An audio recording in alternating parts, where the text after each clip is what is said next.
With the National Women's League set to get underway in 2017, we believe the Giants are perfectly placed to establish and develop a successful women's team that will continue to drive meaningful community outcomes across Western Sydney and the ACT.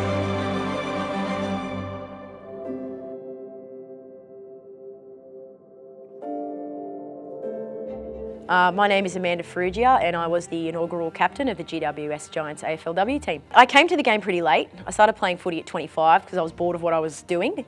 These were times where we wore men's jerseys, we didn't have proper fields. A lot of the fields we played on were full of sand because there was no drainage. It wouldn't be uncommon for us to be playing with 14 or 15 players because we just couldn't get a full team together. So this was when Sydney AFL was in its infancy, and it's come a really, really long way in a pretty short space of time, I'd say. Yeah, there were some murmurings in 2016 that they were going to set up a professional women's AFL competition that was relatively national. We're talking about it and we thought, a lot of talk, but I doubt there'd be a lot of action on the back of this because it just seems like a bit of a pipe dream, pretty unrealistic. And then pretty quickly there was a big announcement that this was actually, getting off the ground. So quickly conversation turned from this will never happen to, are you nominating for the draft? I actually remember being at work and having the announcement made in front of my students that I was getting drafted. And then it became really real, for sure. And it was a huge shock. And to be honest, I still can't really believe it's happened. But yeah, very unique and probably an experience that I don't think many other athletes are ever going to have again in women's sport. Obviously there was a lot of self-doubt coming from New South Wales. So to be drafted at pick 64, I was pretty stoked with that. You're like, contract, yeah, just, am I actually getting paid for this? That was the first thing, to actually get some money for playing sport. You thought, this is ridiculous. I think the S&Cs were pretty much like, you've just given us a bunch of people who are playing in the park and now we've got to turn them into elite athletes who are professional, and you don't make that transition in 3 months, because that was basically the pre-season. The Sydney girls were we were the battlers, I'd say. We were the ones that just had to dig in because we felt like it was a perception, but also it was a reality. We were the ones who were coming from behind. We hadn't had any investment in our football program. So we were literally just coming from our community football clubs, and then we're told you're now playing professional sport on a national stage, and there's going to be TV and there's going to be audiences and people are sponsoring this, and you better not let us down. Yeah, it's still something that I probably feel a little bit uncomfortable with, I'll be honest.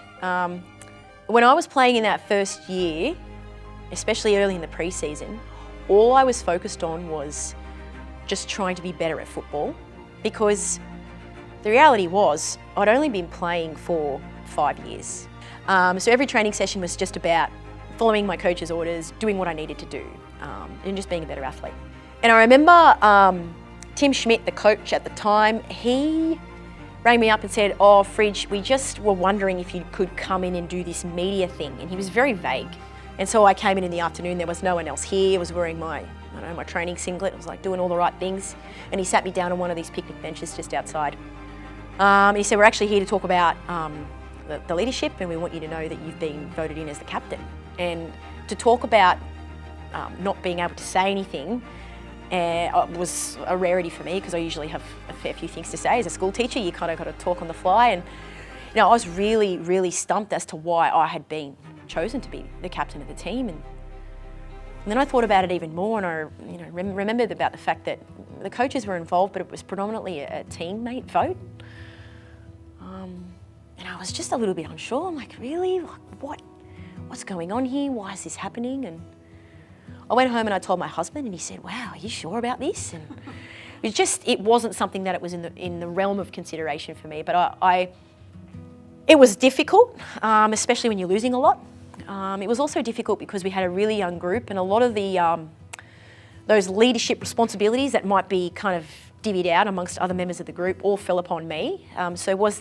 But I was also working full time, so I had that added responsibility of being a full-time employee, having students who relied on me, but then also this football club who needed me to do a lot of things, and a bunch of girls who also needed me to kind of be a bit of a pillar, and that took a lot out of me. But despite all that, I wouldn't change anything. It afforded me so many opportunities. It taught me a lot about who I am as a person. It gave me some of the strongest friendships that I have still to this day, which I really treasure. And so I've gained a lot more from it than it took out of me. So yeah, it wouldn't change anything for the world. Yeah, that was hard. That was petrifying, actually. I remember the bus coming into the field and there were just people everywhere, and it felt like a kind of a fairy tale. And driving in, you didn't think that these people were here to watch what you were going to create on the field. And sure enough, I get matched up on this girl called Erin Phillips, and I'm thinking, far out, she's a head taller than me. Gee, she's got big arms on her. She's pretty athletic. And I think within the first 5 minutes, she took a mark on me, and I thought, all right, we're here we are, and this is what I've got in store for me today. So learning the hard way was something that the Giants did week in, week out in that first season. We knew we were the underdogs because that message was coming loud and clear from everyone in the football space. Although we lost a fair bit, there were some wins, and that very much came on the back of having a really tight-knit group.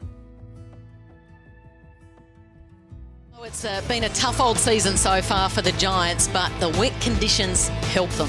Absolutely, and look, I think they've always known this year's going to be about development for them. It was in Blacktown against the Melbourne Demons, one of the most stacked lineups that you could ever get.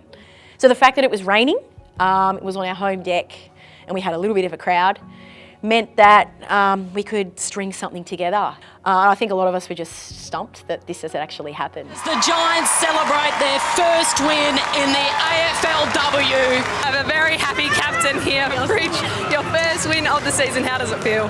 Oh, look, it's really exciting. Look, we've been down a few times and had some games where we could have actually got over the line, but we couldn't quite get there. So it's just a testament to all the hard work we've put in, and the girls really do deserve the win. They've worked extremely hard. I mean, you can't just keep losing and have no success along the way.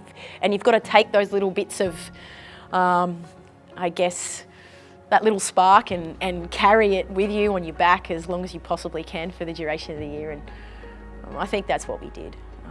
So yeah, that was a good moment. I'll look back and think very much that I'm proud of what the group was able to do, because yeah, our backs were against the wall all the time. But we managed to, compete, put in effort and stick together, and they're pretty admirable qualities. The players are different, they're more skillful, they also have an air of confidence that we didn't have in the early years. And I think that's because to be drafted now means you're good at footy, and there's no discrediting that. And it was just completely different in those early years where there was doubt and like a constant feeling of needing to meet expectation. The most valuable thing that you can do if you want to leave a mark on sport is to just be yourself, and authenticity goes a long way in lots of different realms of life.